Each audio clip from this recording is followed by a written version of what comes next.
వివాదాలకు care of address మారుతున్నారు మంత్రి కొండా సురేఖ. మరోసారి వివాదాస్పద వ్యాఖ్యలు చేస్తూ వార్తల్లోకెళ్లారు. ఢిల్లీ జంతర్ మంతర్ వేదికగా బీసీ బిల్లు ఆమోదంపై చేపట్టిన ధర్నాలో భాగంగా ఏకంగా రాష్ట్రపతి ద్రౌపది ముర్ముపై సంచలన కామెంట్స్ చేశారు. దీంతో ప్రస్తుతం ఆ కామెంట్స్ రచ్చకెక్కాయి. మంత్రి కొండా సురేఖ చేసిన కామెంట్స్ ఏంటో చూద్దాం.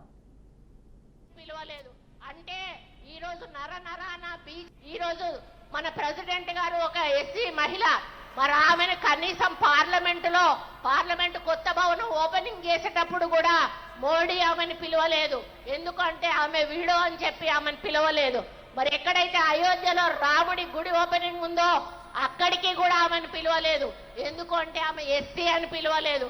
అంటే ఈరోజు నరాన బీజేపీలో కులాల యొక్క రక్తం యొక్క మరి ఆలోచనలు పాతుకుపోయి ఉన్నాయి. ఈరోజు మన ప్రెసిడెంట్ గారు ఒక ఎస్సీ మహిళ, మరి ఆమెను కనీసం పార్లమెంట్ కొత్త భవనం ఇక ఇందుకు సంబంధించి మరింత సమాచారం మా ప్రతినిధి శ్రీకాంత్ అందిస్తారు.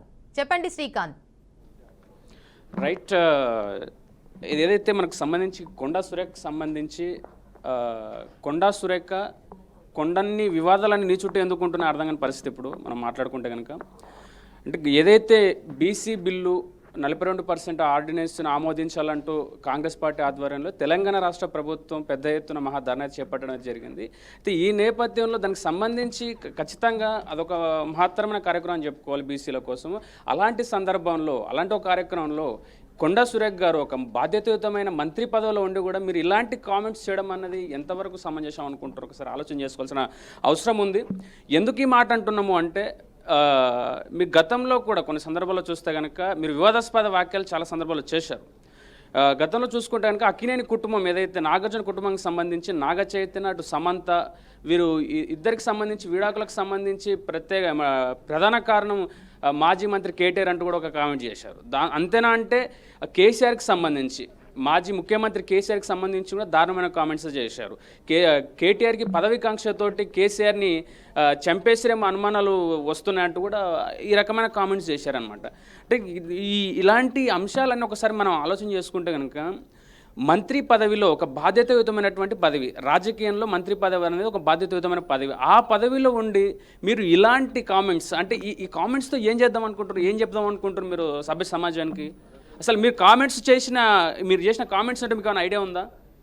సో మీరు కామెంట్స్ ఏకంగా గతంలో మీరు రాష్ట్రం వరకు పరిమితమైంది కాకుండా ఇప్పుడు ఏకంగా భారతదేశ రాష్ట్రపతినే మీరు కించపరిచే విధంగా మాట్లాడే పరిస్థితి.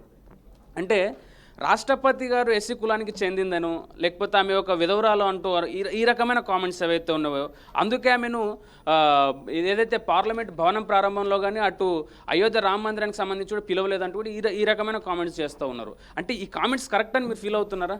అంటే మీరు ఒక కార్యక్రమం ఏంటి 42% ఆర్డినెన్స్ని ఆమోదించుకోవాలని కార్యక్రమం చేపట్టారు.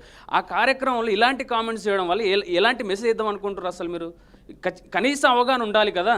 అంటే ఎంతసేపు వివాదం, అంటే మీరు కావాలని చేస్తున్నారా లేకపోతే మీకు తెలిసి చేస్తున్నారా తెలియక చేస్తున్నారా విషయం పక్క పెడితే, మీరు చేసే ప్రతి వాక్యము, మీరు చేసే ప్రతి కామెంట్ వివాదాస్పదానికే దారితీస్తూ ఉంది. అంటే ఇలాంటి కామెంట్స్ ద్వారా ఈ కామెంట్స్ గతంలో మీరు చూసుకుంటే కనుక మీ సొంత పార్టీ నేతలను సైతం, అంటే ఎందుకు అంటే కనీసం ప్రశాంతంగా ఉండే ఆలోచనలు ఉండవు మీ దగ్గర? అలాంటి కామెంట్స్ ద్వారా సొంత పార్టీ నేతలను కూడా కించపరుస్తూ వాళ్ళని ఇబ్బంది పెడుతూ, అంటే ఎన్నిసార్లు మీకు గతంలో గాంధీ భవన్కి పిలిపించి మరి కూడా మీకు కౌన్సిలింగ్ ఇచ్చినటువంటి పరిస్థితి. అంటే మీరు ఒక మంత్రి పదవిలో ఉండి ఇలాంటి పరిస్థితులు ఎందుకు ఎదుర్కొంటున్నటువంటి పరిస్థితి? మీరు అసలు ఆలోచన చేయాల్సిన అవసరం ఉంది కదా మీకు. Right, thank you Srikanth.